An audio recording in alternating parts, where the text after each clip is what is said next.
pain. You're being a Karen. I'm talking you about. Don't I'm hold talking. I'm not a accountability Karen. to the pain. I'm not a Karen, and I'm not going to cancel you, and I'm not going to uncensor you. I'm simply going to challenge you on what you're saying. You can't. I think you don't understand me. the pain that you've been causing with some of these comments, and I think that one in particular, I can understand. Oh my God!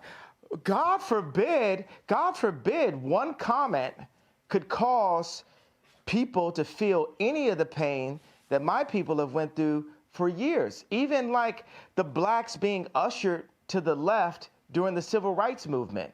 No one has cared about black people. All right. No one is.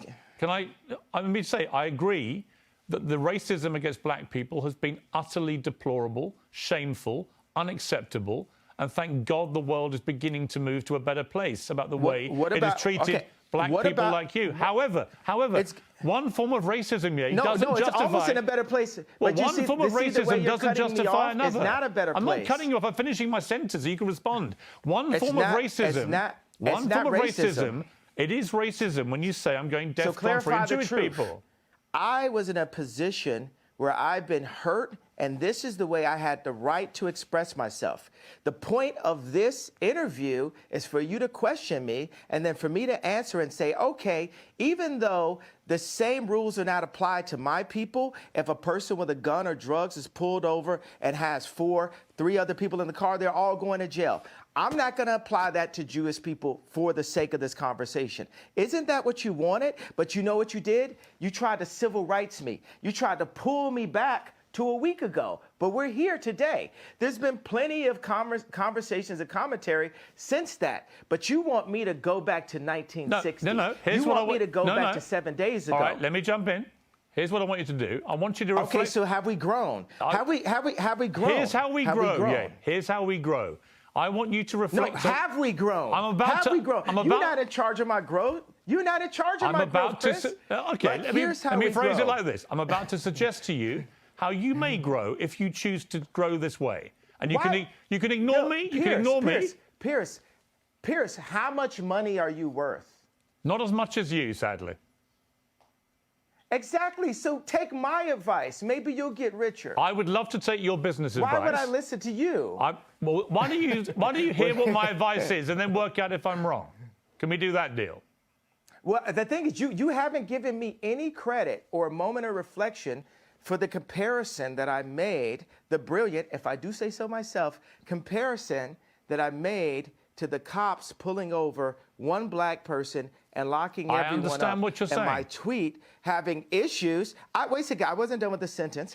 My tweet referring to all Jewish people, I said, for the sake of this conversation, I will refer to the business people who have destroyed me and my people and my fellow creatives. But you didn't even accept that I gave you that. You tried to push me back into 1960. No, I didn't. You tried to push me back into last week. No, I didn't. Okay, do you accept that example that I gave you? I understand completely the example you gave me. I think all racism is wrong. So I feel that we've grown. I would like you to reflect. I feel that we've grown. Do you feel we've grown? If you've now changed what you wanted to say originally, my question for you is, do you now regret saying DEFCON 3 on Jewish people? Are you sorry you said that? No. I think it matters. You should be. Absolutely not.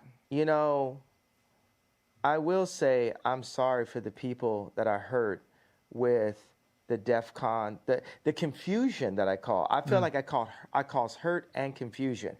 And I'm sorry for the families of the people that had nothing to do with the trauma that I had been through. And that I use my platform where you say hurt people. And I was hurt. Yeah. It's an uncensored interview. You said something which you've now wished you hadn't said, and you've apologized. I actually think that says a lot about you, right? That shows you've got that ability to be self-aware, to understand when you cross a line. I think someone like you, with all your energy and creativity and your passion, you're going to say stuff. The way that you talk constantly and in such an extraordinary manner, you're going to trip up. You're going to say things the wrong way. I don't think there's anything wrong in when you do that, doing what you just did and saying, look, I'm sorry, I crossed a line, I apologize.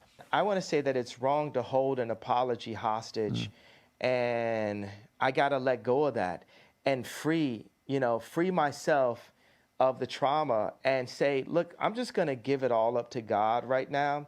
and say to those families that are hurt, you know, I really want to give you guys a big hug, and I want to, I say I'm sorry for hurting you with my comments, and I want to word it in not in like a political way, but in a presidential way, which means what I knew a president to be when I was growing up.